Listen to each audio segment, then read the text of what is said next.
My name is Ryan Bolton, and I am a local mortgage expert. I am a mortgage nerd. I love helping people with their questions when it comes to real estate financing, mortgage loans, things like that. So I thought I'd jump on here and do a quick Q&A. I found that Quora has a lot of good questions, a lot of good interactions with people. So I thought I'd just open up the Quora screen here, share it on my screen here using Canva, and just be able to just answer some of the questions that kind of pop up here real quick. So let's just go to this first question on the screen here is why should you buy points on a mortgage? So points are an upfront fee to reduce the interest rate you pay on the loan. So it really comes down to how long you plan on keeping the loan to justify the reduction in the payment versus the upfront cost. Usually the break-even point is anywhere between 3 years on the low end to 5 or 6 years on the high end. So if you're not breaking even within the time frame you're going to stay in the home, using points to buy down the loan may not be the best action. Now, right now, we're seeing that interest rates and hits for loans are making that points have kind of come back just to even do a base rate in a way to just offset some of the hits. So you may have some points no matter what, but paying extra on top of whatever it takes to get the loan, you just have to make sure you're going to keep the loan long enough to enjoy the savings. Now, obviously, over a 30-year period, 1/4%, 0.5% on the rate is going to save you a lot of money. But most people don't keep their loans 30 years. They only keep them 7 years. They'll sell or upgrade or trade off or do something with the property within that time frame. So if it's long term, it makes more sense. If it's short term, you may be wasting your money. Now, as there's a lot of talk about interest rates maybe going down, that may be another reason why you should kind of maybe save that money for the next property or save it for the next refi. But essentially, points is buying down the rate. So you have to take the monthly savings, maybe it's a $50, $30, whatever the monthly savings is, divided by the cost. That will give you how many months it will take to break even. If you're not keeping the home that long, it may not be worth the extra points. All right, let's go to the next question here. Do you think mortgage rates will fall below 6% by the end of 2024? I say this to a lot of clients. If I knew that for sure, I wouldn't be sitting here. I'd be sitting on Wall Street. There's really hard to predict where interest rates are going to go. I think there is more pressure to move rates back down as inflation has gotten in under control, but you're still not seeing the Feds really lowering rates yet. They're just not raising them anymore, kind of letting the market kind of catch up, supply and demand. That type of stuff is starting to catch up. The creation of new money has really slowed down, but there's still a lot of government spending out there. There's still inflation concerns. There's still a lot of kind of wait and see. That my prediction is probably not this year. I think you'll see rates get better next year, but I don't think we're going to see anything crazy. I don't think we're going to see rates in the fours again. I don't even think we'll see rates really in the low fives. I think if you look at the historical averages of yield curves, mortgage rates, I think if we're in the sixes, that's actually pretty healthy. When you get into the fives and fours, you can see it actually can create some unhealthy repercussions by having so much new money created, which caused that inflation bubble. So I think it's something where you're going to see kind of more of a let's just keep it right there. But the interest rates are really determined on the bond market. So if the stock market is doing well, money moves from bonds to stocks. So that usually makes interest rates go up. When the stock market's doing bad, the safe haven is the bond market, and that's where you see interest rates go better. So I think it's right at that little sweet spot where it probably will just stay there for at least this year. We have an election year as well, which causes some uncertainty. So I don't think you're going to see a lot of crazy stuff when it comes to long-term interest rates until some of that stuff just kind of flushes out. But honestly, 6% is really a great rate. If you look at a 50-year average, 80-year average, if you look at a longer snapshot, anything under 7 is actually below a historic average. Now, we got spoiled with the 3s and the 4% interest rates for almost 10 years, but I don't think the forces that got rates down that low are anywhere near where they are today. So that's why I don't think there's this crazy amount of pressure to get rates under that particular point. Now, I hear people say all the time, well, if they don't get the rates back down, there's going to be this big housing crisis. When? Where? Where is it? Where's your proof? Where's your evidence? We're not seeing delinquencies. We're not seeing a bunch of people walking away. We're not seeing foreclosures. We're not seeing people putting up their existing homes for sale. There's not this huge rush of inventory to lower the prices. Supply and demand is going to play a bigger role than the interest rates. As we've seen, we almost hit 8% and we didn't see a housing crisis. So now that we're off kind of that high of 8, getting into the 6s is actually probably a healthy number to stay at, again, just to let things kind of balance out with supply and demand in other sectors of the economy. So Will rates fall below 6%? I don't think so in 2024. But again, that is crystal ball. Who knows what will really happen, if a new war will break out or stop, or a bunch of money just floods to the US bond market and drives those rates down. But I think the economy is strong enough and a lot more indicators of growth, which means I think the interest rates stay basically the same, maybe even have more pressure to move up after next year. But I think it's better to buy now and wait than to wait for some magic number. Because if you wait for rates to get to, say, 5% or 4%, not only are you paying all this extra money waiting for that, all the other people will show up and gobble up whatever inventory is there. And so even if you get a better rate, you may not get a better price on the house.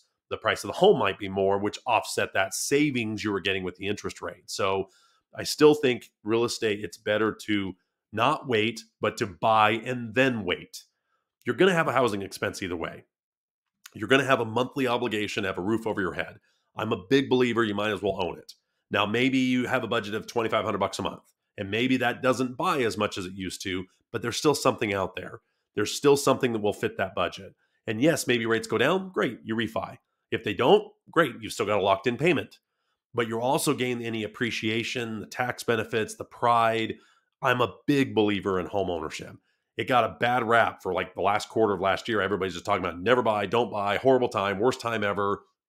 No, it really wasn't, because of some of the other reasons you buy a home. It's not all financial, but still makes sense to buy financially, even with interest rates at 6%, because we may not see them much better anyway. And you're still having a housing expense. So let me ask you this: what's your interest rate on your rental? I saw reports like 108%, because you're losing out on benefits, appreciation, and it's 100% going to someone else's mortgage or someone else's pocket. So I still think you need to start working on pre-approval, get ready to buy a home. So you are ready, whether rates go down or prices or whatever, you're ready to jump on that opportunity.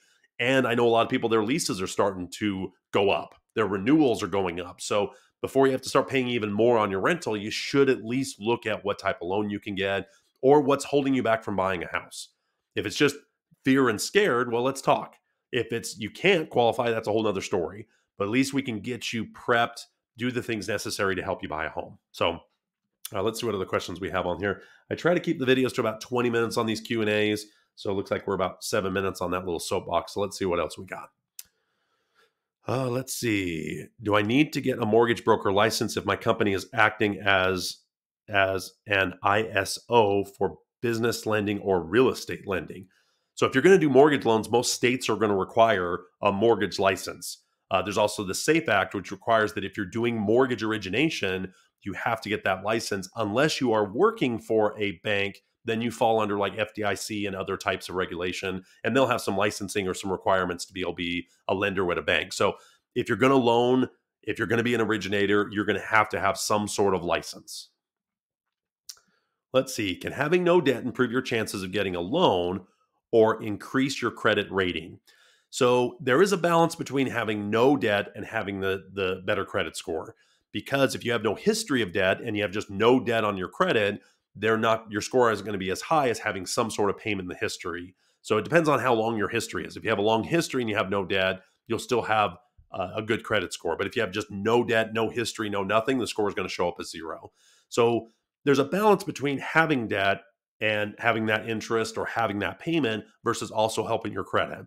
One of the best ways to improve your credit is revolving accounts, but keeping the balance under 30% of the limit, but not 0. So if it's down to 0, it doesn't factor in. But if it's maxed out and paid off, maxed off, paid off, it doesn't help as much as just maintaining a small balance. Not only are you not paying a lot of interest on the account, but you're showing a positive trade line, you're showing a payment history that will help your score. So I have so many people that tell me, well, I use my credit card, pay it off for business or for whatever, and get the points and rewards. That's great.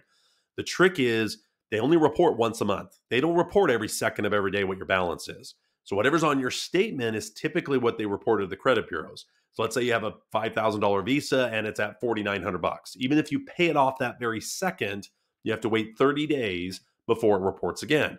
So if you pay it off and then kind of slowly use it and it's back up to say $4,800 the next month, that's what they reported. So it looks like you're always at about $4,900 every month, where instead, if you just kept it at 30% of the limit, or like $100 on it every month and just pay it early, you'll actually see your scores go up pretty dramatically. It's 35% of your credit, depending on which bureau, of how you manage your balance to limit ratio.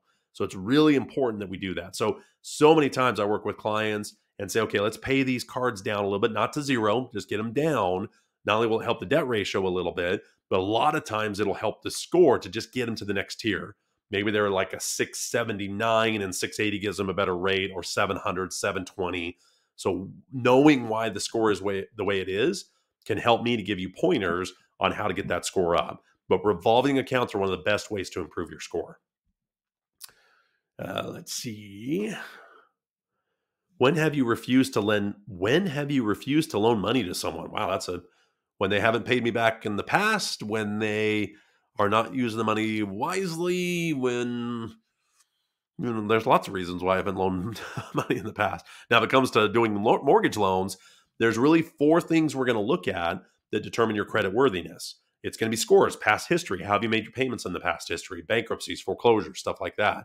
We're going to look at your debt ratio and say, okay, can they take on this debt and still manage their other payments, manage life's expenses, gas, utilities, bills, that type of stuff? Is there enough debt ratio to qualify? They're going to look at the use of the property. How are you going to use the property? Is it going to be your primary residence? Is it going to be a vacation or a second home? Or is it going to be an investment property where you're going to rent it out to someone else? That can change whether someone says yes or no. So those are the questions we look at as an underwriter and a lender, is what is the risk that we have to foreclose, and do we get our money back in that case? That's where mortgage insurance kicks in to offset some of that risk when you're not putting enough money down. So it's funny how much mortgage rates and underwriting guidelines are all a risk assessment. They're all saying, okay, how likely is this person to pay us back? What are the risk factors? Maybe the debt ratio is high, but they have a lot of money in the bank and they have really good credit scores to kind of offset the risk. Or is it something where they have no money down, but they have a lot of time on the job, or money in the bank, or low debt? There's a lot of things we look at to determine rate, determine what program qualifies, and what's the likelihood that we're going to have to foreclose.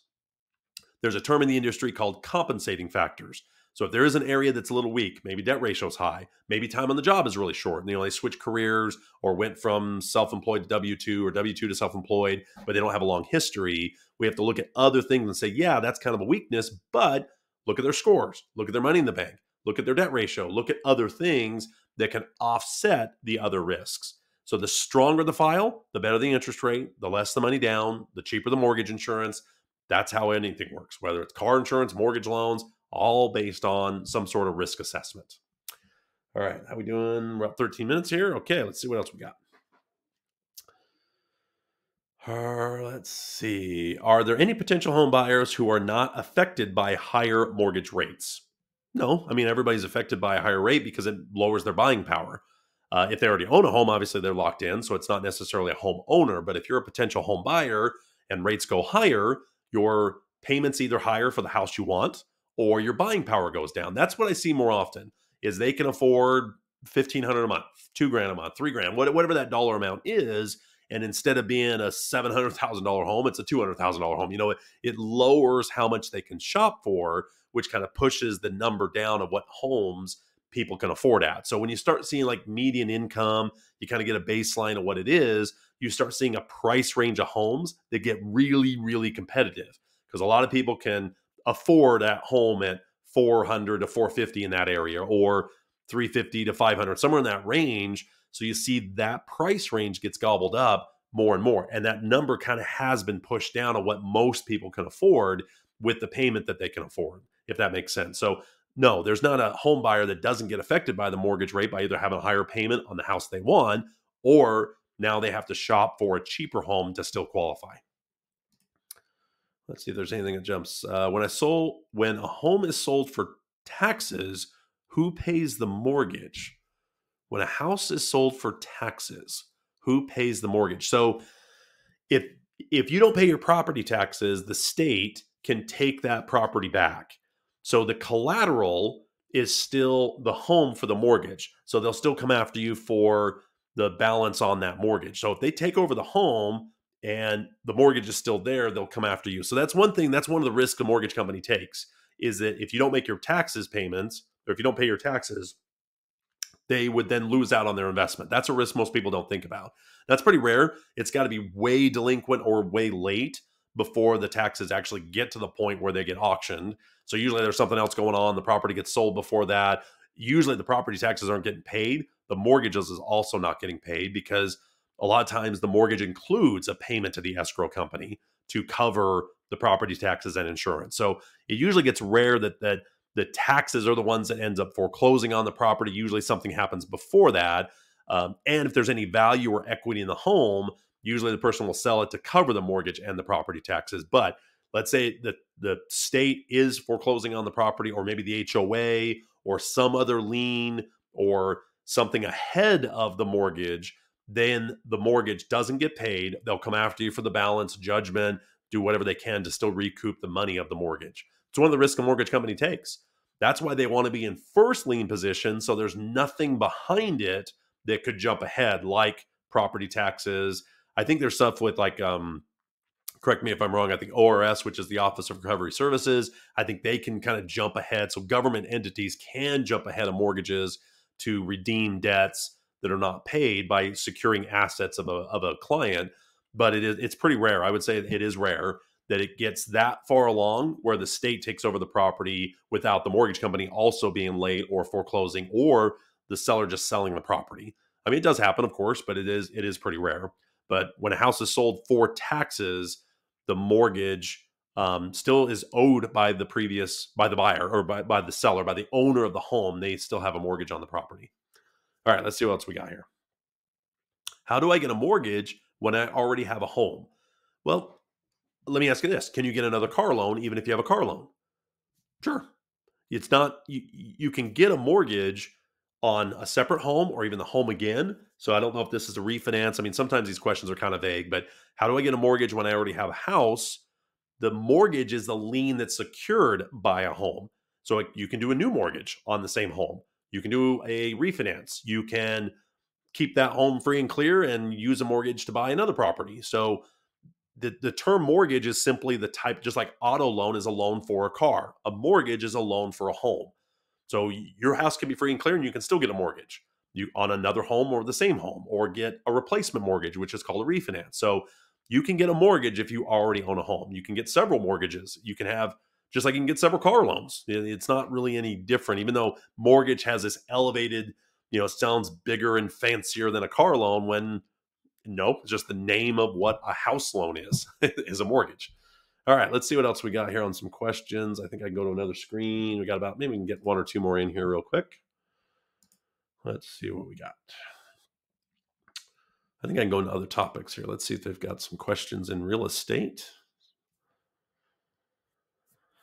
Let's see. Can someone own two homes without having a mortgage? Sure. Pay cash. You don't have to have a mortgage to get a home, but I think you should.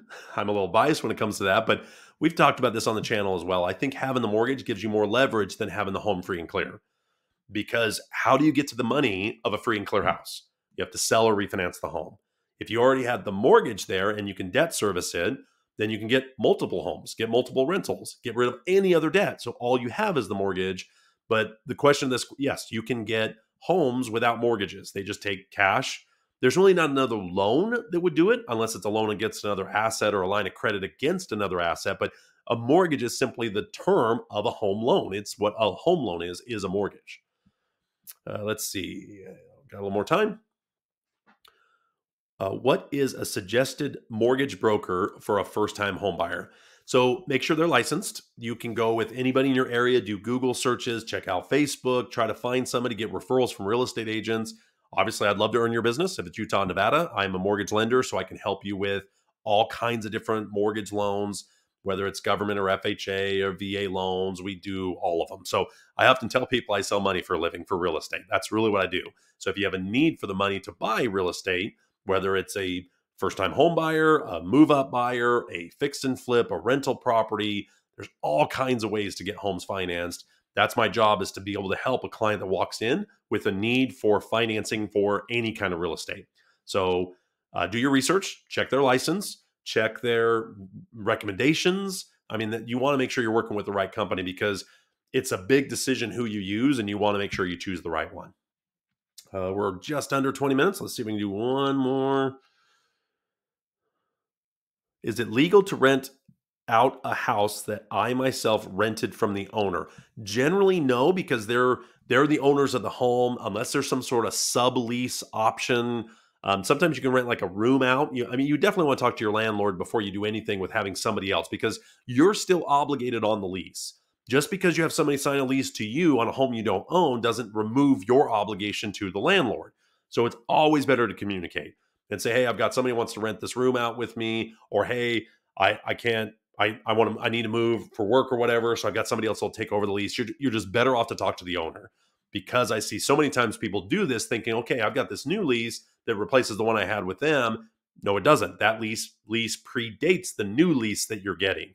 So you do want to make sure that you just communicate with the owner what you're trying to do, and just make sure you're open with that. And they may say no, and you may not have an option to sublease it to somebody else, because who knows who the person you're subleasing or renting it out to, that how their credit, their deposit, their security, are they vetted through the owner to make sure they're a reputable renter? So you would go through kind of a similar process. Now, some landlords are going to be, I don't care, some may not care, others might. The last thing you want to do is sign some of the lease that now you're legally obligated to, and have the owner of the home say, nope, not valid, that type of thing. And like I say a lot of times where people are trying to get out of their lease by having a new lease without the owner knowing about it, and that doesn't really work. It's much better off just communicating with the landlord. I saw a similar question to this about home improvements. They wanted to redo the kitchen or redo the bathroom on a rented property, and I'm like, talk to the owner first. Not only that, why are you wasting your money on a rental? That's probably the first question, but because you're only improving kind of an asset that isn't even yours. But you want, anytime you start changing or updating or painting or doing anything to a rental, you've got to let the owner know. And I would say if you're in that situation, you would want to know. So if the roles were reversed and you're the owner of the home, and all of a sudden you go to rent the home after your lease is over, and you come in and all of a sudden the countertops are removed, or the wall's painted pink or red, or the kids' room is painted blue or something, you're like, whoa, wait a minute. Now I got to change it back, or I got to pay money to get it fixed back to the standard. Or you won't get any money if you improve it like dramatically better. If you put in these fancy countertops or redo this or that, or you just want to communicate with the owner of the home, just like you would want to be communicated if the same situation happened to you. All right, let's see. All right, let's do one more. Let's see. What happens if the bank decides to cancel your mortgage on your house? Well, I've never heard of a mortgage company canceling your mortgage without being paid off. That's an interesting one. What happens if the bank decides to cancel your mortgage? Now, they can sell the servicing. So the bank could basically say, okay, now it's moved off to a different servicer. Maybe that's canceling the loan. Boy, I've never heard of a bank. Why would a bank say, hey, we loaned you 200 grand? Just forget about it. We're just going to cancel it. Doesn't happen. Doesn't happen. So that's an interesting one. I have no idea. What happens if a lender claims... What happens to the lender's claim on a reverse mortgage when the property is inherited by someone else? So there is clauses in that lien that if the property is inherited or in a trust, or they pass away or move on to assisted living, the notes due. It's still a loan and still a lien against the property. There is time frames with it, and you can work with that lender on kind of the time frames of when you need to sell the property or refinance it. But that loan was to that person under those conditions, that it was going to get paid back if that person leaves, passes away, moves into hospice, assisted living, something like that. So just because you inherit that property doesn't mean the debt just goes away. It's still tied to the collateral. It's still tied to the loan. Now, if the loan is only $200,000 and it's worth $4, as soon as the loan's paid off, the trust or the inheritance or the kids on it, whatever, they'll get the difference. So once the loan's paid off, it's not like the mortgage company just gets the entire property. Just like any other loan, whether it's a reverse mortgage or a regular mortgage, once the balance is cleared, whatever's left over goes to whoever's involved in the transaction. So if it's in a trust or a will or something gets broken up with the kids, or they get a percentage, or however that works. But I have a lot of people that say, well, hey, I got this mortgage, my parents have passed away, do they just get the house? Well, if you don't make the payment, if you don't pay off the loan, yes, eventually they're going to start going through a foreclosure process. But most of the time, there's equity there. The kids are getting some sort of equity. They just need the time to either maybe renovate the home, Maybe one of the kids wants the house, so they'll move into it. They just have to refinance the balance. So I can help you with that if you're running into a situation where you do have a family member that's passed on and you want to kind of work through how this works. I've done it many, many times. I've even had times where like the grandkids buy it, so the grandparents pass away, the kids have a share in the house and they end up selling it to a grandkid. I can help you walk through the paperwork and just how all that works to make sure you're getting a loan to replace it. But I've had a lot of people think that the mortgage company either gets the entire house, even with a reverse mortgage, or that the mortgage just goes away when the person passes away. And neither one of those is true. There's still a lien on the property. It has to be resolved with a sell or a refinance, but anything left over is still left over. The bank just doesn't get to say, well, hey, we only loaned 200,000, but the house is worth 4. We get it all. That's not how mortgages work. Reverse or forward mortgages, they both work in a similar way when this situation kicks in. So hope you found this information helpful. Love a chance to work with you. I loan in the states of Utah and Nevada. Leave a question in the comments that I can answer in a future video. I hope you found this format fun. It's a little different than what I've done in the past, but just thought I'd jump on here and just see what kind of questions pop up. And hope you have a wonderful day. But check me out on ryanbolton.com. And if you have any questions, comments, concerns, leave them in the video here and I'll get to them in a future video. Hope you have a wonderful day.